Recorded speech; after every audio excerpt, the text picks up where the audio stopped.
Assalamualaikum, saya Muhammad Ahmad Zikri bin Zamzuri ingin menjelaskan tentang pengenalan revolusi industri 4.0. So, revolusi industri 4.0 ini adalah sebagai kita mengenai dia sebagai sebuah dunia digital. Ini bermaksud dunia digital ini akan kita ubah demi masa ke semasa.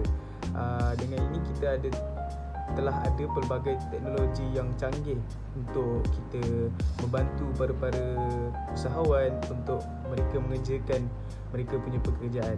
Iaitu sistem fizikal, revolusi industri ini adalah sistem fizikal yang boleh menghubungkan sistem fizikal kepada sistem biologi. Dia bermaksud usahawan dapat mengerjakan pekerjaan mereka dengan lebih efektif dan juga lebih berkesan. Industri adalah sebagai satu khidmat kepada masyarakat dan agama. Ini bermaksud industri kita semakin meningkat, maka ekonomi dan masyarakat agama juga akan dipandang lebih tinggi.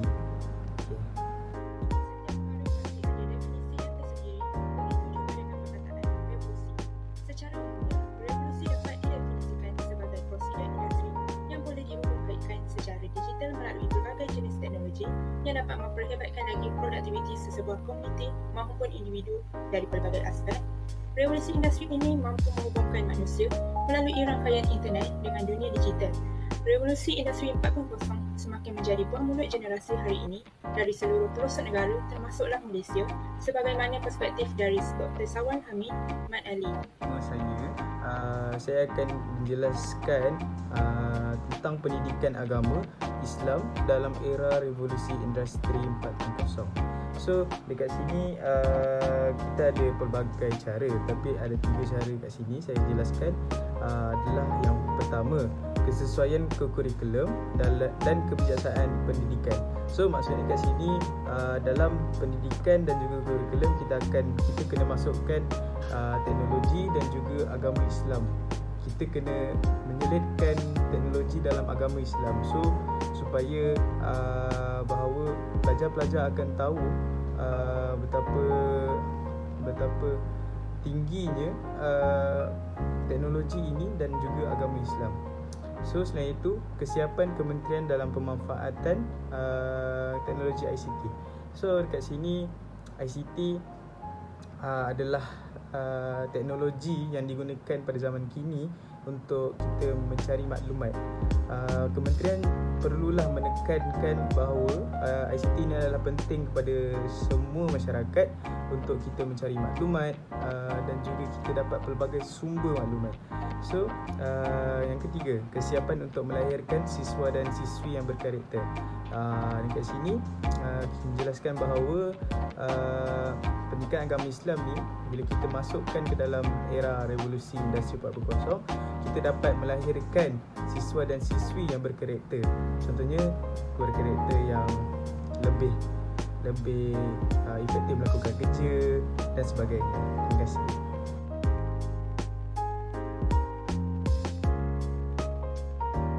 Waktu kewujudan revolusi industri 4.0.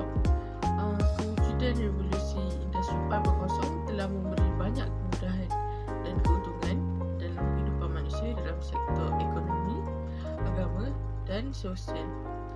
Dalam aspek ekonomi, bertujuan untuk menambah baik keupayaan kuasa memprosesan yang tinggi, sekaligus dapat menambah keupayaan perindustrian digital yang mendorong kepada perolehan produk yang berteknologi tinggi. Selain itu, pertumbuhan ekonomi yang meningkat dapat menambah sektor pekerjaan yang baru dalam sektor inovatif dan pengembangan lagi proses e-dagang dalam antarabangsa. Dalam aspek agama pula, bertujuan untuk memudahkan agama Islam untuk berkembang dan memperluaskan lagi ilmu teknologi. Sebagai contoh, aplikasi Kalbi untuk memudahkan lagi umat Islam mengetahui waktu solat dan arah kiblat. Dalam segi sosial, bertujuan untuk memperluaskan lagi peluang ke arah kualiti hidup yang lebih baik dalam kehidupan manusia, berasaskan perkembangan mental dan fizikal yang mampu melahirkan tahap pengetahuan dan inovatif yang tinggi sekaligus dapat memudahkan akses pendidikan yang berkualiti. Selain itu, membolehkan komunikasi dalam jarak yang jauh tanpa mengira masa dan tempat. Sebagaimana yang kita sedia maklum dalam mewujudkan revolusi industri 4.0 ini, semestinya akan ada cabarannya yang tersendiri. Antara cabarannya ialah dalam bidang pendidikan yang memerlukan perubahan seiring transformasi digital. Hal ini dikatakan demikian kerana revolusi industri 4.0 ini telah membawa kepada perubahan minda dan cara pemikiran para pelajar, terutamanya pembelajaran subjek-subjek yang berpelbagaian ditelaah oleh pelajar sekolah dan universiti. Pada era ini, generasi kini kebanyakannya perlu menggunakan aplikasi digital untuk memastikan pembelajaran dapat dilangsungkan. Misalnya penggunaan aplikasi Google Meet, Microsoft Teams, Zoom dan sebagainya memerlukan kemahiran para pelajar. Cabaran seterusnya ialah umat Islam perlu bekerjasama dalam memastikan kemajuan otomasi masih lagi diguna pakai dalam pekerjaan seharian mereka, terutamanya kilang-kilang pembuatan pengangkutan, pembinaan perabot baharu dengan keunikan bentuknya yang malah mampu juga memudahkan manusia dalam kehidupan. Tokoh Islam terdahulu dalam bidang teknologi perlulah dicontohi iaitu Al-Jazari yang merupakan seorang ilmuwan Islam yang tersohor dalam bidang kejuruteraan mekanikal dan robotik, yang mana beliau mampu mencipta sebuah mini model mekanikal yang berkonsepkan kincir air.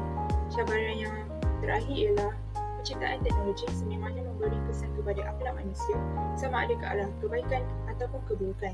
Ianya bergantung kepada cara manusia itu sendiri dalam mengawal serta mengahatkan penggunaan teknologi ini, terutamanya dalam bidang pekerjaan.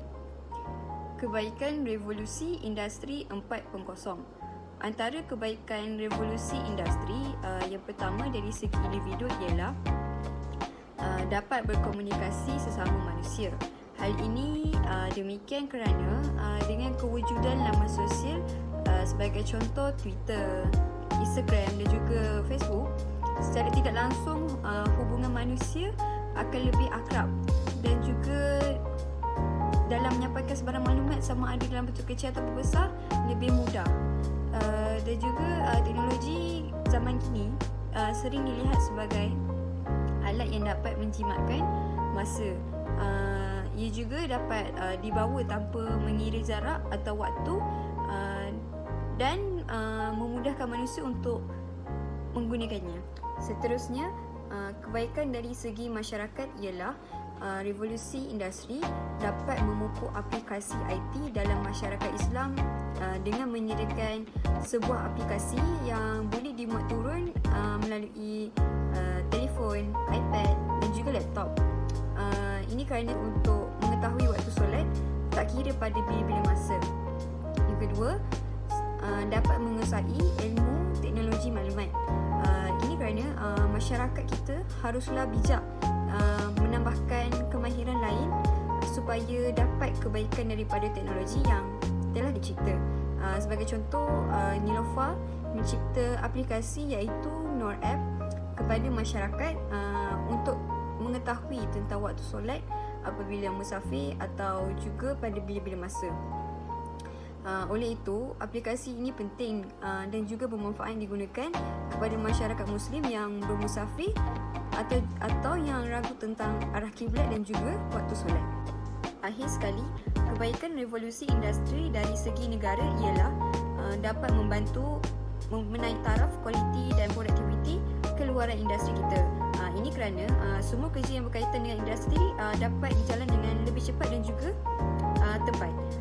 Dari segi Islam, kita boleh lihat bahawa teknologi ini dilihat sebagai alat yang perlu dikendalikan oleh manusia supaya dapat menambahkan keimanan kita kepada Allah Subhanahu Wa Taala.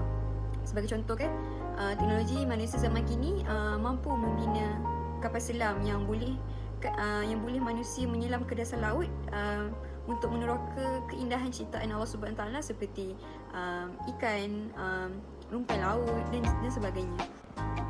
Dalam sejarah perjalanan kehidupan manusia, perubahan era adalah perubahan yang sentiasa ada di dunia. Perubahan era adalah sesuatu perkara yang tidak asing lagi di dalam dunia ini. Hal ini kita dapat lihat bahawa perubahan era telah mewujudkan revolusi 4.0 yang mencipta segala teknologi yang sedia ada dengan lebih pantas dan mudah.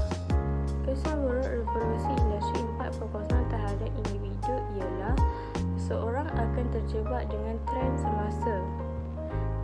Contohnya seperti tarian yang tidak sopan seperti yang dilakukan oleh anak muda pada masa kini. Selain itu, anak muda juga sering terjebak dengan lagu-lagu yang tidak sopan seperti mengeluarkan kata-kata kesat. Ia akan menyebabkan anak muda zaman sekarang akan menggunakan kata-kata kesat pada percakapan mereka. Kerukan revolusi 4.0 dari segi masyarakat ialah terdapat perubahan sedikit demi sedikit daripada tenaga manusia kepada tenaga robotik dan mesin. Contohnya, masyarakat akan bergantung sepenuhnya pada kuasa media sosial untuk berniaga seperti memuat naik gambar yang tidak sopan untuk memajukan produk atau barangan yang hendak dijual. Sekiranya masyarakat bergantung sepenuhnya kepada mesin dan teknologi, masyarakat akan mengalami kehilangan pekerjaan tenaga buruh seperti menggantikan tenaga buruh kepada mesin teknologi. Tujuan masyarakat menggantikan pekerja buruh kepada teknologi adalah untuk menjimatkan kos membayar gaji pekerja. Akhir sekali, dari segi aspek negara ialah kesan buruk revolusi 4.0 ialah akan menyebabkan terdapat ramai penganggur di Malaysia. Hal ini mengakibatkan sebilangan buruh akan menganggur kerana tidak mampu mencari pekerjaan yang bersesuaian dengan kemahiran yang mereka ada.